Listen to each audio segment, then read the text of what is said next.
Hello, my name's Ricky and welcome to my channel Gig in 60 Seconds, and today I'll reveal to you a little bit later on how I managed to sing on stage with Iron Maiden, not once but twice.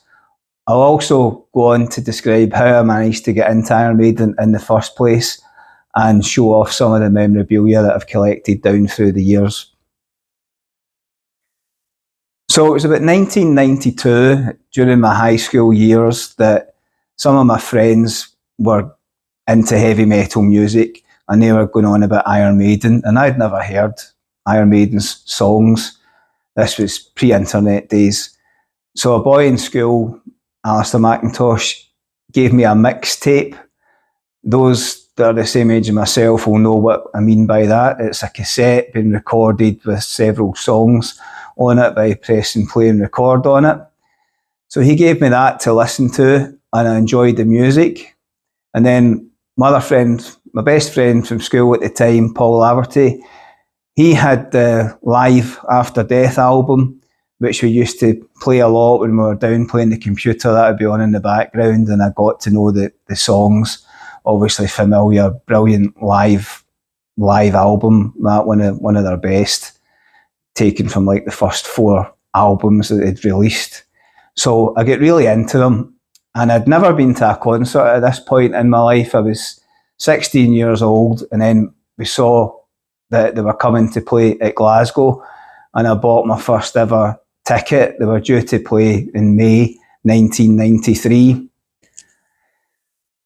So prior to this concert happening, I was on holiday down at my aunt's in England, and she introduced me to this guy who she said, oh, he'll like the same music as you. And it was stereotypical with the denim jacket with all the band patches on it.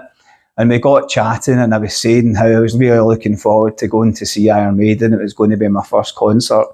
And he said something that struck a chord with me, and it's remained with me to this day, and I've kind of lived up to it. He says, going to concerts is like the best thing you can do in your life. He says, go to as many concerts as you can. He says, that's my advice to you. And I always remember that, and I've been to loads of concerts since. So in the run-up to this concert, unbeknown to me, my mum had entered a competition in our local paper in Glasgow called the Evening Times, and it was a competition sponsored by Tenants, who were promoting the tour at the time, or they were a sponsor of the SECC venue where the gig was going to be. And my mum won a pair of tickets. There was 5 competition winners, and she won a ticket for me and a +1 to go, and it was to go and meet Iron Maiden and sing on stage with them. So on the day of the concert, obviously I was super excited about going along to see Iron Maiden and getting to meet them. We turned up at the SEC venue and met the girls from Tenants that were promoting it. Went inside, and sure enough, we're introduced to the band along with the other 4 prize winners and their +1s. We got a picture taken with the band, which I'll put up on screen for you here. Now, I don't know how this happened, but I'm right at the back of this photograph. You can just about see my head, and that's it. And my mate Paul, he's right in the front, and people have like this, he looks like one of the band members. He's right there in the front, so I don't know how he managed to do that. I was a bit jealous when I look back and see that. You just see my head and he's in the full photograph. But anyway, good on him. So this was before, obviously, mobile phones and, you know, the ease of being able to just take pictures and selfies with people. I don't know that cameras were allowed into the venue. I don't recall having one.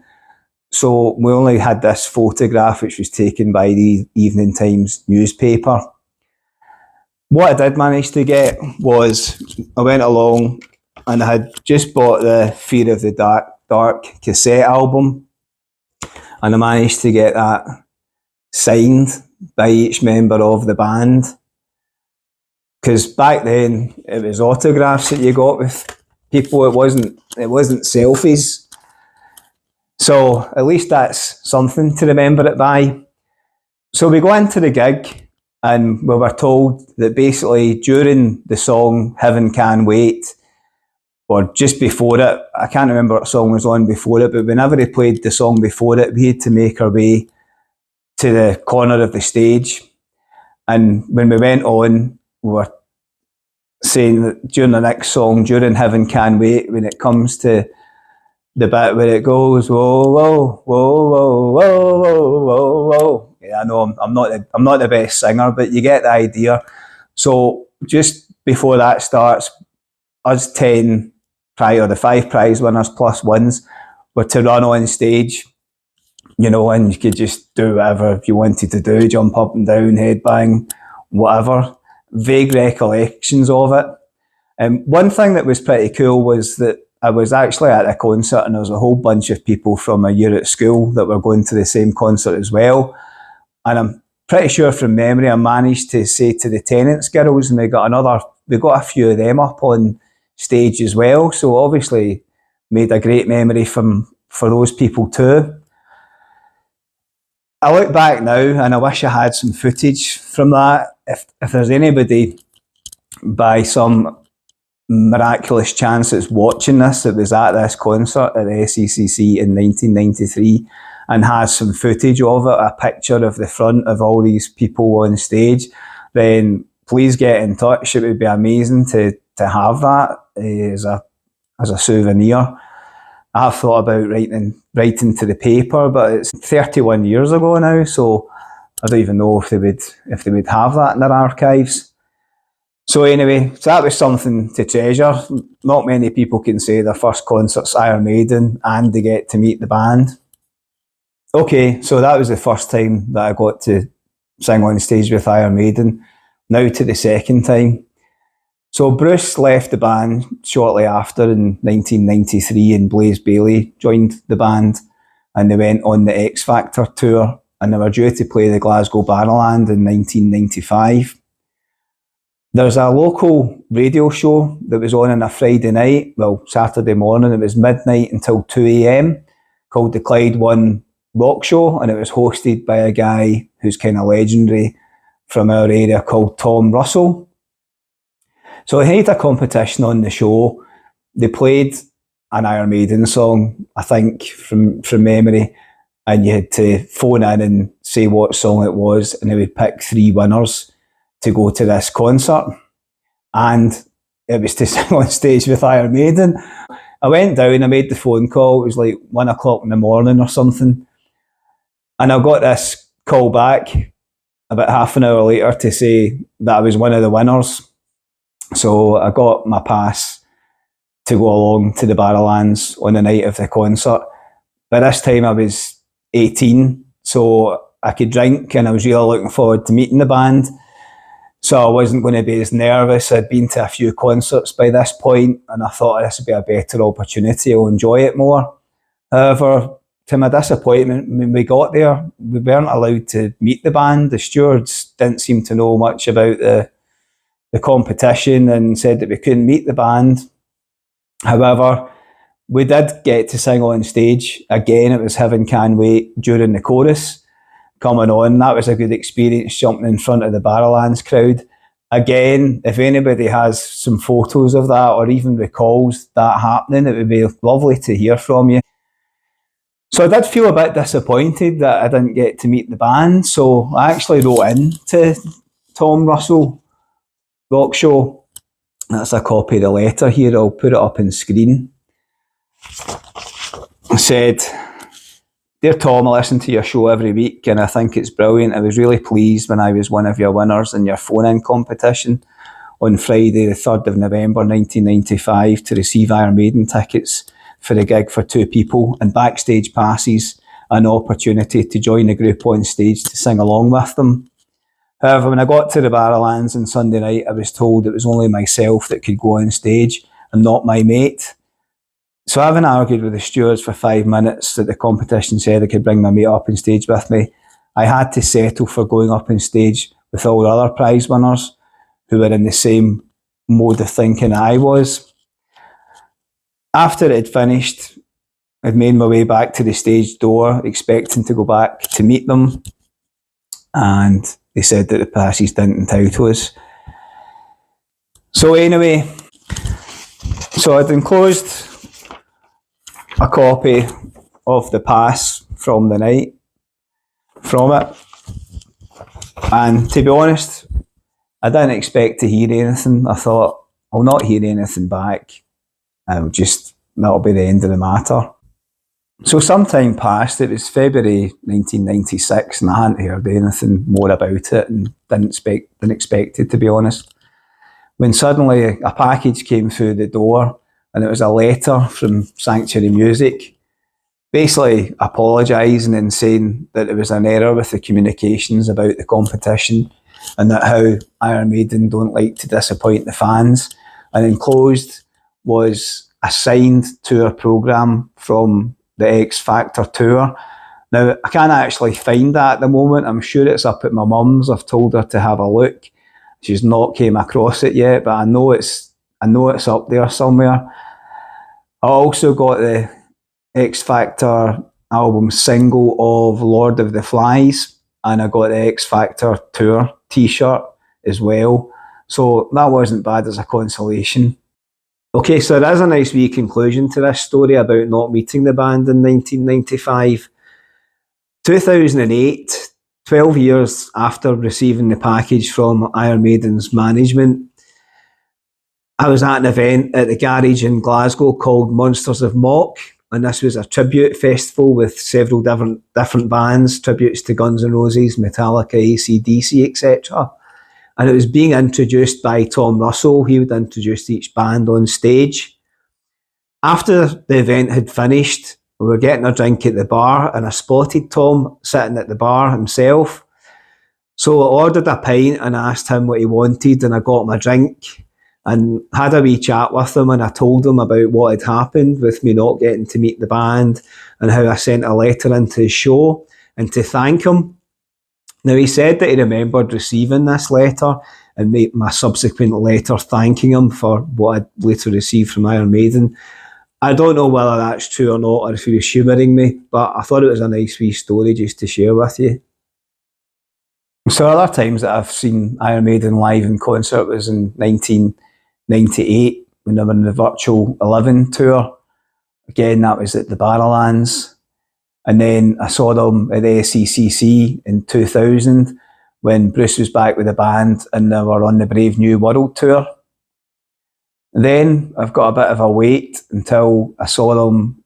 It wasn't until 2013 when I was at Download. And that was remarkable. They had the jets flying over the stage. There was 3 fighter jets flying over the stage beforehand.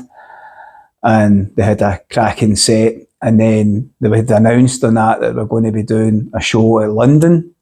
So I went down and saw that in August of the same year. So having been a break of about 13 years in between seeing them, I'd suddenly saw them within 2 months again.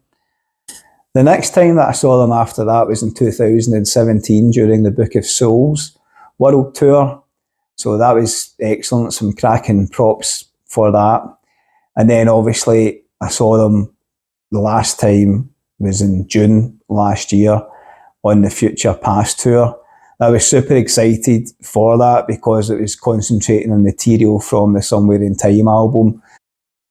They played Stranger in a Strange Land, but there was so many kind of tracks in that album. I thought it's like a really underrated album, and surprised that they kind of only play the same sort of tracks live. You know, Heaven Can Wait and Wasted Years, about the only 2 that they tend to play from that album. So I was really keen to hear Stranger in a Strange Land and Alexander the Great, and Caught Somewhere in Time. They opened up with that as well.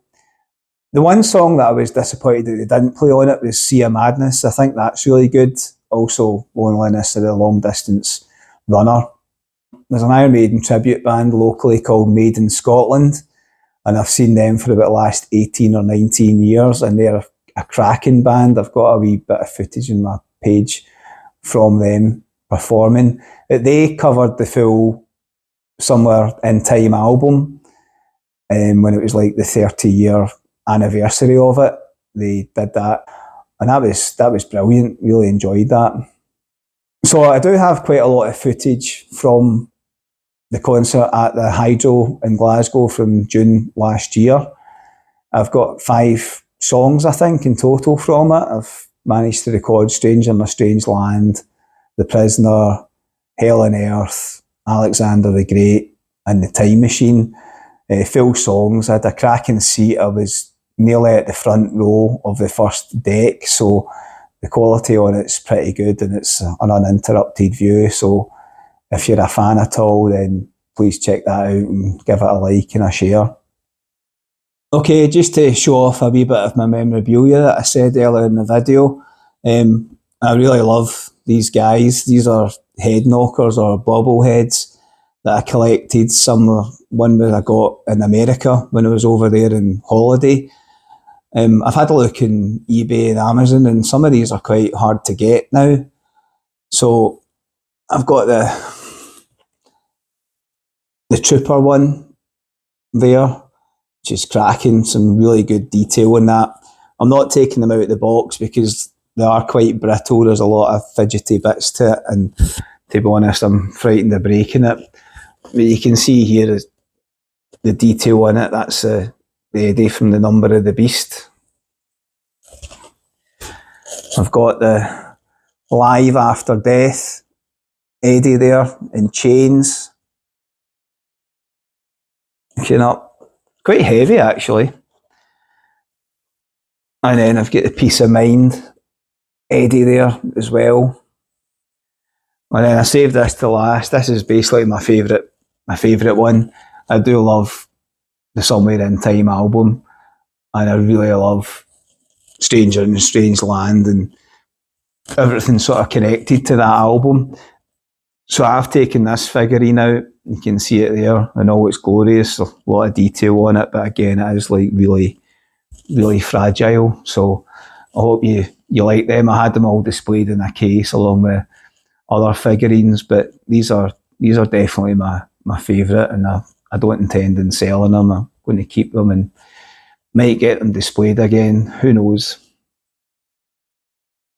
Okay, so as I was discovering Iron Maiden as a teenager, I was working my way through buying all the different albums using my hard-earned paper money, which was £2.53 a week for delivering 150 papers, 45 pence extra if I had leaflets.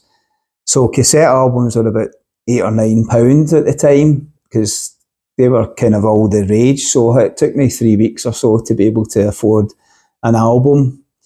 Part of the pleasure of getting the different albums was seeing all the different artwork that was on each album, because I hadn't seen this before. There was no internet back in this day, so that was part of the allure of Iron Maiden, all the different art covers on the singles and the albums. It was great just discovering all the different Derek Riggs artwork. So what I think was pretty cool looking through these cassettes now is, I think this was meant, but all the albums obviously open up how you would expect. It would, you get it this way and open it out that way. But the Peace of Mind album is actually backwards.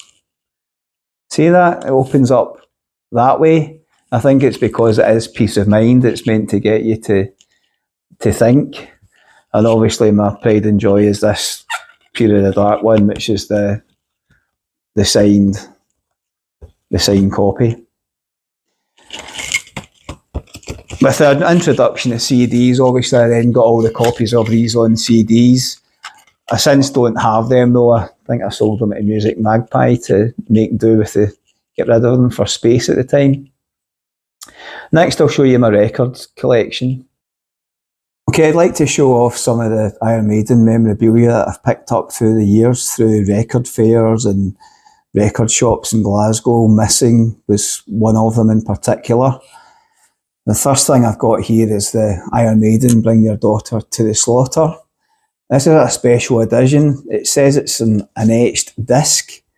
I don't know if you can see that. I'll take a picture and put it up full for you, but it's basically as if it's got the band's signatures all etched on the disc. And I've got the 2 Minutes to Midnight.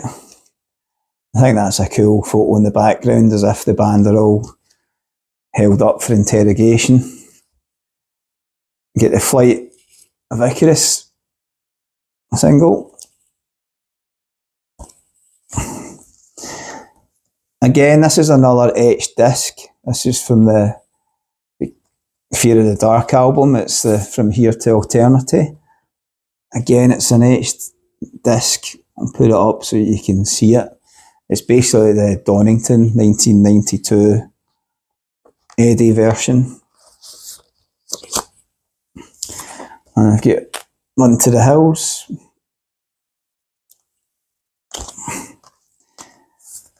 This one I paid a wee bit more for. It's Running Free. Paid £10 for that about 15 years ago at a record fair. And it was one of the first songs that was ever released by Iron Maiden, Women in Uniform being the first. You get Infinite Dreams. Just when I see that picture there, it reminds me, I had the Made in England VHS, cassette and CD album. I remember buying it at Woolworths, and that's a cracking live album. I think it was 1988 that was taken from, and featuring heavily on the Seventh Son of a Seventh Son album, so there's some really good songs on that. Picture disc of Run to the Hills. I think that's pretty cool. Paid £3 for that. Maxi single of Running Free with Sanctuary in the back. And then some first 10 years stuff. Get Run to the Hills and Number of the Beast. Some B-sides.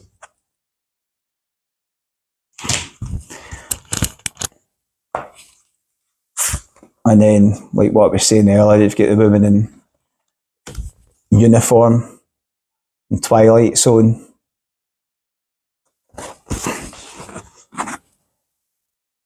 Obviously, a lot of you familiar with Iron Maiden will know that they released the first 10 years as box sets. So I've got some of the CDs from that, but I never managed to get the actual box set. Made in Japan. Tracks on it: Running Free, Remember Tomorrow, Killers and Innocent Exile. All taken live from Japan, obviously. Can I Play with Madness and Evil That Men Do? Again, off the first 10 years, re-release. And then I've got another Bring Your Daughter to the Slaughter record. Pretty cool artwork, and that is fantastic. And this is pretty cool. This is the Fear of the Dark live picture disc, and it's got the infamous Eddie as if it's like Steve Harris in the guitar pose. So I like that a lot. £6. I remember paying that at the time, thinking that was a lot of money. Got another picture disc here of Hallowed Be Thy Name live. Again, that just looks so cool. I just think the picture disc stuff are excellent.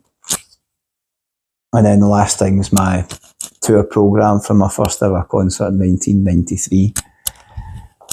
So hopefully you enjoyed a wee look through some of that. It'd be interesting to hear in the comments what memorabilia you've got. If you've got any of the first 10 years stuff. If you got anything that's quite rare, etc. Okay, so I said I would try and give you my top 3 Iron Maiden songs, so here goes. Number 1 in there for me is Stranger in a Strange Land. I think the fact that I really loved this song when I first heard it in Somewhere in Time, and that they never seemed to play it live, kind of annoyed me.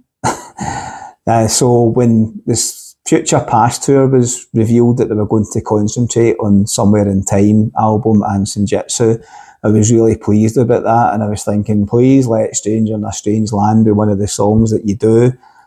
So when I checked the set lists and saw that they were playing that, I was really happy, and that's why I recorded that one, and it's on my channel. If you're a fan of the song, go and check it out.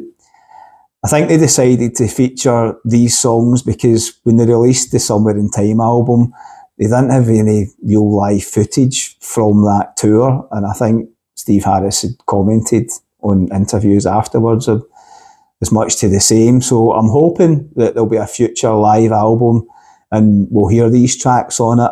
I'm pretty sure when this tour's finished that we're going to get a live album. But I think that's a great song, just the way it starts, and I know it's got synths through it and it's not to everybody's taste, but just it's such a sing-along song. And then when it breaks and it goes to the guitar riff halfway through it, it's just brilliant for me. It's one of the few Iron Maiden songs that actually just fades out in the album. I think, in fact, up until that song, I think that was the only Iron Maiden song that actually faded out. If you think about it, every other Iron Maiden song finishes on a note or a vocal. One for you to think about and look up and correct me if I'm wrong. I'm sure you'll let me know in the comments if I'm wrong. Second song, and this will surprise a lot of people, but for me, No More Lies from the Dance of Death album. I really like that song, and in particular, the version that is on the Death on the Road live album. For me, that's just a brilliant song. It's got the big build-up going into it of whoa, whoa, whoa, whoa, whoa, whoa, whoa, whoa. I told you I can't sing, but you get the drift, and then it goes into these guitar solos about 4 minutes into the song. You've got it coming out one ear, that guitar solo finishes, and then it's onto the other one, and then back in the air, and it's just heaven. I just love that song. 7 or 8 minutes long as well. The third song, I'm going to say Hell on Earth off the Senjutsu album. I mean, it is really difficult to pinpoint 3 songs, but I think that is my standout favourite track from that album. Again, it's another one that starts off really slowly and then bursts to life a few minutes in, and Bruce singing along, and it's really anthemic. I think it's a really good song. Again, it's another one that I filmed live for the full song at the gig at the Hydro in 2023. It's on my page if you want to check it out. Okay, so I'll finish up now. I've rambled on long enough, but hopefully some of you have enjoyed what I've had to say and enjoyed the stories about how I've managed to meet the band and sing on stage with them. And hopefully you've enjoyed me showing off some of the memorabilia that I've collected down through the years. If you have enjoyed it, please give it a like and subscribe, and feel free to share it as well. I'd also be interested to hear in the comments what you think about Iron Maiden. How many times have you seen them? What are your favourite songs? And also, if you did see me go on stage by some chance in Glasgow in 1993 or 1995, then definitely get in touch. I mean, if I could find somebody that has a photograph or something of that, then that would be amazing. So if you're that person, then get in touch and we can exchange details. But anyway, thanks again for watching. I will be doing more of these. But until next time, have a good day.